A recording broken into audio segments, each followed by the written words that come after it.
Bonjour à tous, donc mon nom est Romaric Lazer, je suis avocat dans un cabinet qui s'appelle Ayano Sherman.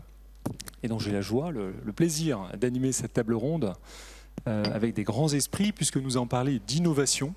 Alors l'innovation, c'est souvent loin des avocats, mais il se trouve que le plaisir que j'ai à faire cette table ronde, c'est que dans tous les projets, je travaille beaucoup dans le domaine de l'énergie, dans le domaine de la décarbonation, et dans tous ces projets, même si ce n'est pas moi qui commets l'innovation, j'ai la chance de travailler avec des grandes entreprises qui font de l'innovation, que ce soit des éoliennes offshore, que ce soit des gigafactories, des projets de carbone capture, et j'en passe. Je pense que vous avez tracé tous des perspectives sur l'allègement des matériaux, du solaire linéaire, des solutions de logiciels, hein, et cette question de la séquestration, finalement le captage de CO2. Je crois qu'il y a eu un accord qui est intervenu récemment entre la France et la Norvège, extrêmement important, ce qui montre qu'effectivement on cherche, et pas seulement sur le territoire national, des endroits pour stocker ce CO2. Et ce sera une source, si on arrive à développer en termes d'innovation, qui sera absolument majeure pour la fameuse neutralité carbone à horizon 2050.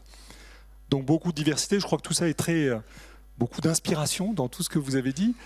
Il nous reste, parce qu'on va respecter l'horaire, je regarde notre chef, on a 13 minutes, peut-être qu'on en prendra 14, mais 13 c'est bien, ça donne 3 minutes à chacun.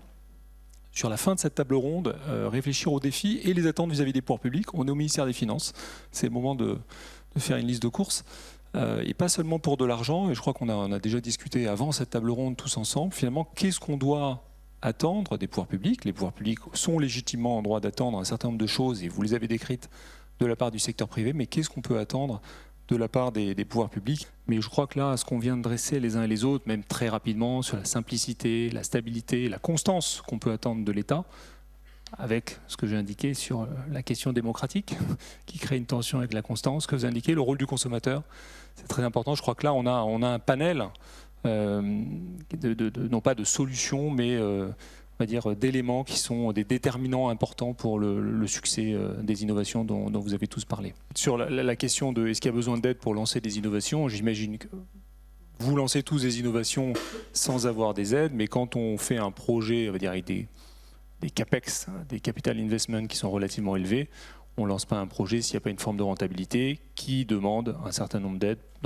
Si je prends le cas des éoliennes offshore flottantes par exemple, l'État a dans un premier temps lancé ces projets sous une forme de petit parc, par exemple en Méditerranée, où il y avait des aides avec des contracts for difference qui permettent de financer. Il y a des prêteurs qui viennent, les prêteurs ne viennent pas s'il n'y a pas une rentabilité minimale qui dépend du niveau d'aide publique qui est apporté dès le début. Mais ça n'empêche pas. Mais c'est une question distincte peut-être de toutes les innovations que vous menez en interne et avec des démonstrateurs, etc., où là, vous n'attendez pas d'avoir des aides pour développer ces innovations.